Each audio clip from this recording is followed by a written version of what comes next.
পরিণীতা নাটকের আজকের এপিসোডটি ছিল আক্ষরিক অর্থেই উত্তেজনায় ঠাসা।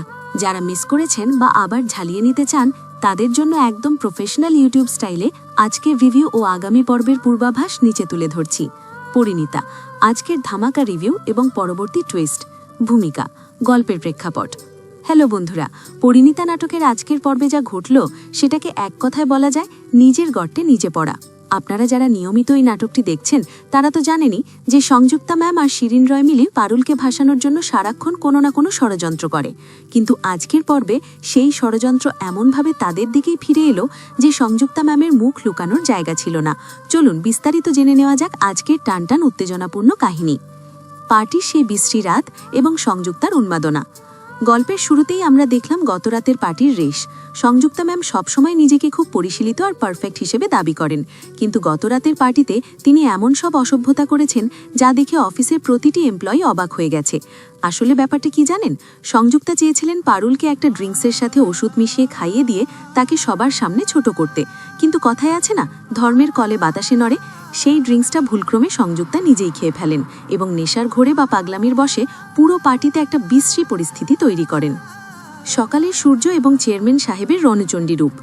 পরের দিন সকালের দৃশ্যে আমরা দেখি পরিস্থিতি বেশ থমথমে। চেয়ারম্যান সাহেব একদম রাগে অগ্নিশর্মা হয়ে অফিসে এসেছেন। তিনি সরাসরি সংযুক্তা ম্যামকে ডেকে পাঠান এবং সবার সামনেই তাকে চরম বকাঝকা করেন। চেয়ারম্যান সাহেব সরাসরি প্রশ্ন করেন, সংযুক্তা, আপনার মতো একজন সিনিয়র এমপ্লয়ির কাছ থেকে এই ধরনের অসভ্যতা কি আশা করা যায়? আপনি জানেন আপনি গতরাতে কি করেছেন? এদিকে সংযুক্তার অবস্থা তো শোচনীয়। যেহেতু তিনি ওই স্পাইকড ড্রিঙ্কস বা কড়া ওষুধ মেশানো শরবত খেয়েছিলেন, তার মাথায় কিছুই নেই। তিনি বারবার অস্বীকার করছিলেন যে তিনি এমন কিছু করতে পারেন। তার এই অস্বীকার দেখে চেয়ারম্যান সাহেব সিসিটিভি ফুটেজ চালিয়ে দেন। সিসিটিভি ফুটেজের প্রমাণ এবং শিরিন রয়ের নতুন চাল। টিভি স্ক্রিনে যখন ফুটেজ চলতে থাকে তখন দেখা যায় সংযুক্তা কতটা পাগলামি করেছে, কিন্তু নাটক তো আর এত সহজে শেষ হয় না। ঠিক সেই সময় এন্ট্রি নেন শিরিন রয়। শিরিন এসে পরিস্থিতি সামাল দেওয়ার জন্য একটা অদ্ভুত অজুহাত খাড়া করেন। তিনি বলেন, স্যার, এখানে সংযুক্তার কোনো দোষ নেই। আসলে শরবতটা পারুল পাল্টে দিয়েছিল। পারুলই এই শরবতে কিছু মিশিয়েছিল যাতে সংযুক্তা বিপদে পড়েন। এই মিথ্যে কথা শুনে সংযুক্তা যেন নতুন জীবন ফিরে পান। তিনি পারুলের ওপর চড়াও হন এবং বোর্ড মেম্বারদের সামনে পারুলকে নিয়ে নোংরা কথা বলতে শুরু করেন। কিন্তু পারুল তো আর আগের মতো নেই। সে এখন প্রতি পদে পদে নিজেকে প্রমাণ করতে জানে। পারুলের পাল্টা আঘাত, যখন শিকারী নিজেই শিকার হয়। পারুল একদম চুপচাপ ছিল না। সে সময় মতো তার প্রমাণ বের করে নিয়ে আসে। পারুল চেয়ারম্যান সাহেবকে চোখে আঙুল দিয়ে দেখিয়ে দেয় যে শরবতে ওষুধটা পারুল মেশায়নি, বরং সংযুক্তা ম্যাম নিজেই মিশিয়েছিলেন। পারুল যখন শরবতটা খাবার কথা ছিল তখনই সে বুঝতে পেরেছিল এতে কিছু আছে। তাই নিজের মান সম্মান বাঁচাতে সে সেই শরবতটা নিজে না খেয়ে সংযুক্তা ম্যামকে খাইয়ে দিয়েছিল। পারুলের যুক্তি ছিল স্পষ্ট, স্যার, আমি যদি ভুল করে থাকি তবে সেটা শুধু আমার আত্মসম্মান বাঁচানোর জন্য করেছি। আমি জানি তিনি আমার সাথে কি করতে যাচ্ছিলেন। চেয়ারম্যান সাহেব পারুলের কথায় যুক্তি খুঁজে পান এবং সিদ্ধান্ত নেন এই ঘটনার চূড়ান্ত নিষ্পত্তি করার। বোর্ড মিটিং এবং ষড়যন্ত্রের নতুন জাল। চেয়ারম্যান সাহেব সাধারণ এমপ্লয়ীদের কাজে পাঠিয়ে দেন এবং শিরিন রয় ও সংযুক্তাকে নিয়ে বোর্ড মিটিংয়ে বসেন। এদিকে পারুলও কম যায় না। সে তাদের ষড়যন্ত্র শোনার জন্য সিসিটিভি ফুটেজ হ্যাক করে সবটা লাইভ দেখার ব্যবস্থা করে। মিটিং রুমে যখন চেয়ারম্যান সাহেব বলেন যে সংযুক্তা আর শিরিন, আপনারা এই কোম্পানির পরিবেশ নষ্ট করছেন, দিনের পর দিন পারুলকে হ্যারেস করছেন, আপনাদের এই কোম্পানিতে আর রাখা যাবে না, তখনই দেখা যায় সংযুক্তার আসল রূপ। সে খুব দাম্ভিকতার সাথে বলে যে সে 7 বছর ধরে এখানে জব করছে। সামান্য একটা পারুলের জন্য তাকে বের করে দেওয়া চেয়ারম্যানের উচিত হচ্ছে না। সে পাল্টা অভিযোগ করে যে চেয়ারম্যানের পারুলের প্রতি কোনো দুর্বলতা আছে। ষড়যন্ত্রের শিখরে বোর্ড মেম্বাররা। সবচেয়ে বড় টুইস্ট ছিল বোর্ড মেম্বারদের আচরণ। সংযুক্তা আগে থেকেই 4 জন বোর্ড মেম্বারকে নিজের নিয়ন্ত্রণে নিয়ে রেখেছিল। তাদের টাকা বা অন্য কিছুর বিনিময়ে হাত করে রেখেছিল যাতে তারা চেয়ারম্যানের বিপক্ষে কথা বলে। বোর্ড মেম্বাররা উল্টো চেয়ারম্যানকে আক্রমণ করতে শুরু করেন।